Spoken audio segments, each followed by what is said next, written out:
हरे Krishna friends. आज हम discuss करने जा रहे हैं लाइफ का एक बहुत ही क्रूशियल टॉपिक, जेलसी के ऊपर। वैसे ये सिचुएशन हम सबको ही जीवन में फेस करते हैं और हम सबके सराउंडिंग में ये चीज़ भी औरों के जीवन में हम लोग देखते रहते हैं।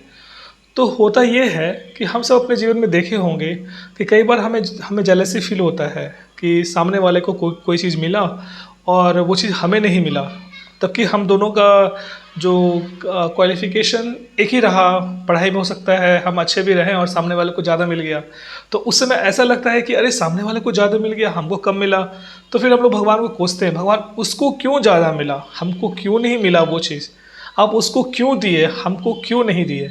तो इस सिचुएशन को आपको एक हम शॉर्ट एग्जाम्पल के थ्रू समझाएंगे। हुआ ये कि कुछ दिन पहले एक मेरे मामा हैं, उनका है ना झारखंड गवर्नमेंट में टीचर में हुआ।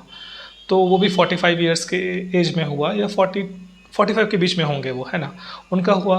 तो मेरी मौसी जो है, जब तक उनका जॉब परमानेंट में नहीं हुआ था, मतलब वो पहले कॉन्ट्रेक्चुअल जॉब में थे, तब तक मौसी को कोई दिक्कत नहीं था। मौसी अपने बेटे को उनके बारे में कुछ नहीं बोलती थी।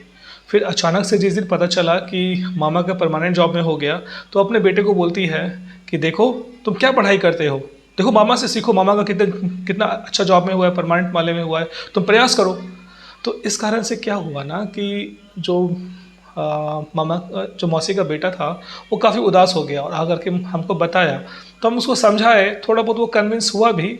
फिर एक दिन है ना उसके घर हम गए, वो बोला वो अपने घर आने के लिए, तो उसके घर गए तो सेम वही टॉपिक पे डिस्कशन हुआ। मौसी है ना मामा को लेकर के अपने बच्चे को बोल रही थी कि देखो उसको कितना समझाते हैं कि मेहनत करो, देखो मामा का जॉब लगा ना, तो तुम भी जॉब लो कुछ जीवन में। तो हम मौसी को यही बोले, मौसी देखो जब तक मामा का जॉब नहीं लगा था, जब तक वो कॉन्ट्रेक्चुअल थे, तब तक आपको कोई इशू नहीं था, आप अपने बच्चे को कोई उदाहरण नहीं देते थे। अब जा करके जब परमानेंट पोस्ट पे उनका जॉब लग गया, तब आप उनको उदाहरण दे रहे हो अपने बच्चे को कि अच्छे से पढ़ाई करो, जॉब लो, है ना।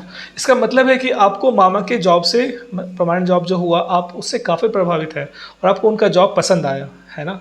तो आप चाह रही है, ठीक है, आपको कुछ पल के लिए अगर उनका जॉब दे दिया जाए तो हो सकता है आप खुश हो जाएं, पर मौसी जीवन ऐसे नहीं चलता।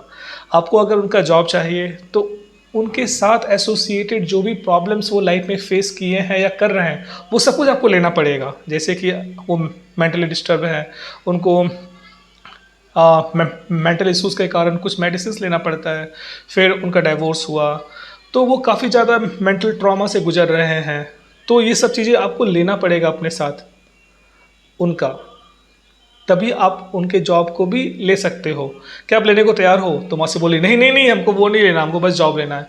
तो वही मौसी को बोले, मौसी आप एक बात बताओ, आप गाय पालोगी, आपको दूध चाहिए उससे, है ना, पर हमेशा वो दूध नहीं देगी, वो गोबर भी देगी, गौमूत्र भी देगी और कभी कभी लात भी मारेगी। तो आपको दूध के साथ वो दो चीज़ों को भी अडॉप्ट करना पड़ेगा, लेना पड़ेगा आपको। अगर आप नहीं लीजिएगा तो फिर वो सही नहीं है ना। तो उसी तरह से आप जब किसी का कोई चीज़ अगर कोई अचीव किया है, तो सिर्फ उनका वो चीज़ को लेने का प्रयास मत करो, या सिर्फ वही चीज़ उसका मत देखो। उसके लाइफ में जो और भी प्रॉब्लम्स है उसको भी अगर आप लेने को तैयार हो, तो फिर आप बोल सकते हो कि हाँ हाँ हमको वो जॉब चाहिए या वो कुछ अचीव किया है, हमको वो चाहिए। उसी तरह से हम लोग को जो भगवान दिए हैं जीवन में, जो हमारे लिए अवेलेबल है, जो जो हमारे भाग्य से हमको मिल रहा है, वो पर्याप्त है, ज़्यादा हमें नहीं चाहिए। क्योंकि आप सोचो 84 लाख योनियों में केवल 4 लाख ही मनुष्य हैं, 80 लाख जो है वो पेड़ पौधे पंछी ये सब है। 80 लाख बहुत पीसफुली स्टे कर रहे हैं। ये 4 लाख कोई समस्या है, सोना खाना बच्चा पैदा करना अपना बचाव करना, वो क्यों? क्योंकि उनको लगता है कि जो मुझे प्राप्त प्राप्त है वो पर्याप्त नहीं है। तब की सृष्टि का ये नियम है कि हर जीव को, जो भी संसार में रह रहा है, जिसको ये मुख मिला है या ये पेट मिला है, उसके लिए भगवान उसकी आवश्यकताएं इस पृथ्वी पे अवेलेबल किए हुए हैं। तो उसके लिए ज़्यादा चिंता करना नहीं है। इसलिए जो प्राप्त है वो पर्याप्त है। ये मनुष्य जीवन मिला है भगवत प्राप्ति के लिए। हमें निरंतर भगवान का नाम, हरि का नाम, शास्त्रों का अध्ययन, भगवान की कैसे सेवा हो सके, भगवान से हमारा प्रेम कैसे डेवलप हो, इस चीज़ के लिए मनुष्य जीवन मिला है। हमें इसके लिए अपना निरंतर प्रयास करना चाहिए। बाकी चीज़ें जो हमारे डेस्टिनी में है वो हमें मिलेंगी। प्रभुपाद जो इस्कॉन के संस्थापकचार्य हैं, वो कहते हैं हर व्यक्ति अपना भाग्य अपने साथ लेके चलता है। तो उसी तरह से जो भी हमें मिलना है समय के साथ वो मिलेगा।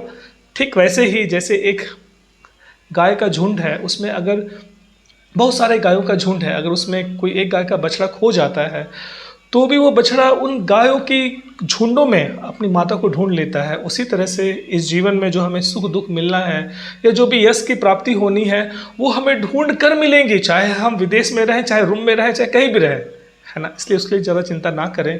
चिंता ये करें कि मैं कैसे भगवान से जुड़ूँ, कैसे मैं हरि से मिलूँ, कैसे मैं हरि के प्रति अपना प्रेम जागृत करूँ। ये चीज़ के लिए ये मनुष्य जीवन में लाया है। होप करते हैं आपको ये वीडियो अच्छा लगा होगा। प्लीज़ चैनल को सब्सक्राइब करिएगा। हरे कृष्णा।